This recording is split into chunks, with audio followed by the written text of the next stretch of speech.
Good evening, viewers. Welcome to Daily News Podcast, where we bring the day's most important stories straight to your screen. From local highlights to global headlines, get ready to stay informed with us. In a recent development, the Home Minister of Karnataka, G. Parameshwara, announced the government's plan to introduce a new law to regulate online betting and gambling activities. A committee comprising senior officials and industry representatives has been formed to draft the proposed bill within a month. The decision comes after a meeting chaired by the Home Minister and the IT Minister, where industry stakeholders expressed their support for a licensing system and legal regulations. Minister for Information Technology and Biotechnology, Priyank Karj, had previously mentioned the government's consideration to bring online gaming and real money gaming within the legal framework. Stay tuned for further updates on this legislation. In a major development, two crucial roads in Dakshina Kannada district are all set to undergo massive upgrades under the Central Road and Infrastructure Fund scheme. With an estimated cost of 6 crore, these projects aim to enhance connectivity and convenience for commuters. The Subramanya Manjeshwar Road passing through Parladka in Puttur Taluk, along with the Nintikalu Bellare Netaru and Anchinadka Kavu Ishwaramangala Palaturu roads, will be revamped, covering a total of 10 kilometers. The foundation stone for these initiatives was laid by Dakshina Kannada MP Captain Brijesh Chowta, signaling a positive step towards improving transportation in the region. The upgrade of these state-level highways will not only benefit the locals but also enhance travel between Kerala and Karnataka border areas. The event witnessed the presence of esteemed personalities like MLA Ashok Kumar Rai and former MLA Sanjeeva Matandur, marking a significant milestone for the district. In a startling incident near Yeyadi, Mangaluru, 6 vehicles were left damaged after a speeding car lost control and collided with parked cars and two-wheelers. The reckless driver even crashed into a signboard in the area. Fortunately, no serious injuries were reported. The driver attributed the accident to a brake failure, but investigations are ongoing to determine the exact cause. Stay tuned to Mangalore today for more updates on this developing story. In a heartwarming tale of perseverance and dedication, Manya S. Pujari, the daughter of a daily wage laborer in Udupi, has excelled in her second-year pre-university commerce exams with an outstanding score of 95.16%. Despite facing financial challenges, Manya's mother, Vinoda, has been supporting her education single-handedly. Similarly, Pranay Balasaheb Alaguda, a student from a humble background in Belagavi district, also ranked 3rd in the commerce stream with 597 marks. He dreams of becoming a chartered accountant, inspired by his hardworking parents. Another shining star is Vaishnavi Prasad Bhatt from Belman Village, Dakshina Kannada, who also aims to become a chartered accountant and has already taken steps towards her goal. These students from diverse backgrounds prove that with determination and support, anyone can achieve their dreams. In a significant development, Moodbidri police have apprehended the culprit behind the chain snatching incident that shook the residents of Gujaragundi in Beluvai. The arrested individual has been identified as Prashant Salian, also known as Pachu Kulal, a 34-year-old resident of Nantavara. The incident, which took place on March 31st, involved the snatching of a chain belonging to a 70-year-old woman named Indira while she was out for a walk. Stay tuned as more details unfold on this case. In a recent incident, Bantwal Taluk witnessed heavy rains and strong winds causing widespread damage. The fierce winds led to trees being uprooted and banners for events coming crashing down. Several houses faced issues with damaged roof tiles. A coconut tree even fell on an electric pole along the Maniputtur National Highway, disrupting traffic flow. Fortunately, a two-wheeler rider narrowly escaped a dangerous situation in Niralakat. Stay tuned as we bring you more updates on the aftermath of the storm in Bantwal. In an unusual turn of events, the police in Dakshina Kannada were left shocked after discovering fake currency notes of Rs 500 denomination in a house in Dandeli. The notes had movie shooting purpose only written on them. Acting on a tip-off, the police raided a rented house in Gandhinagar and found the counterfeit currency along with a money-counting machine. The tenant, Arshad Khan, believed to be from Goa, had been missing for a month. The fake notes, resembling the original currency, had Reserve Bank of India, printed on them without the RBI governor's signature. The notes had zeros instead of numbers, with a disclaimer stating movie shooting purpose only. The police are now on the lookout for Khan to interrogate him regarding the fake currency.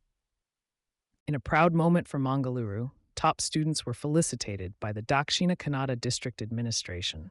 S. Deepa Shri from Kannara Pre-University College and Amulya Kamath from Expert Pre-University College emerged as the Commerce and Science stream toppers with 599 marks each.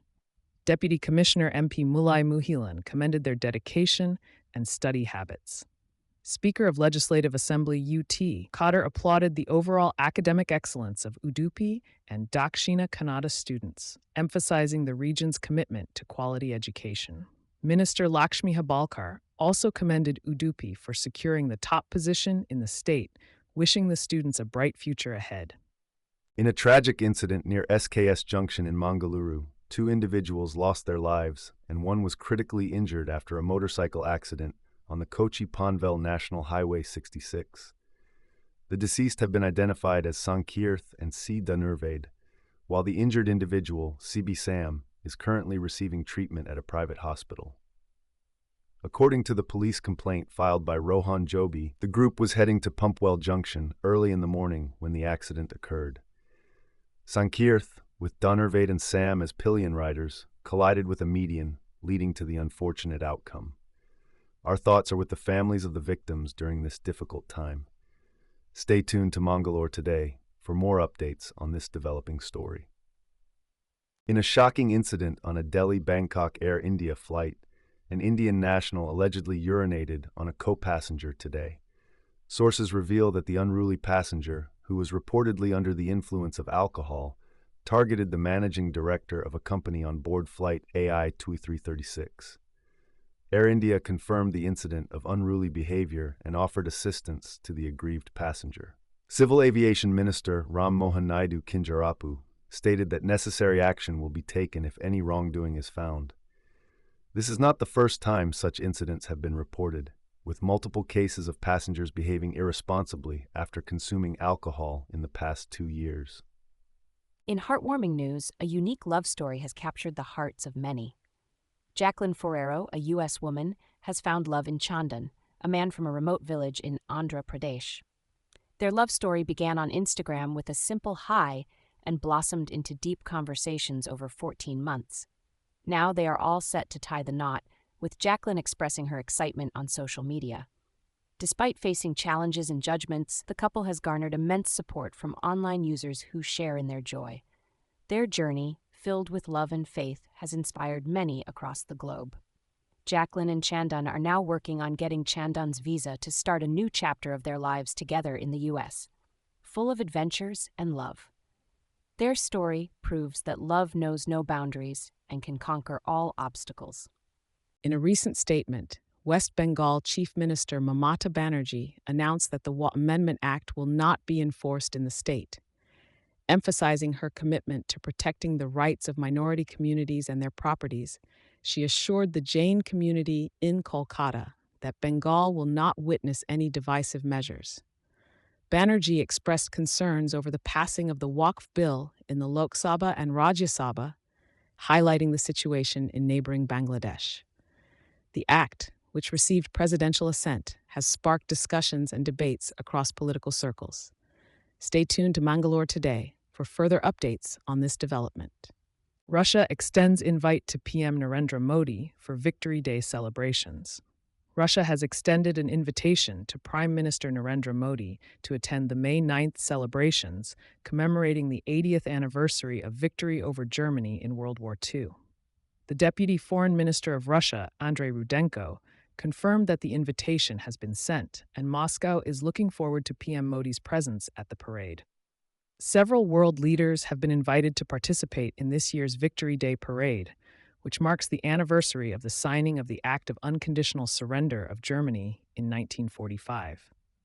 PM Modi last visited Russia in July 2024 and had previously invited Russian President Vladimir Putin to visit India.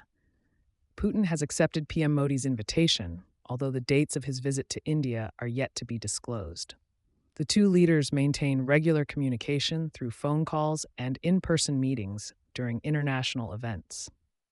Stay tuned for further updates on this significant diplomatic development. India is set to bolster its maritime strike capabilities with the acquisition of 26 Rafale fighter jets for the Navy.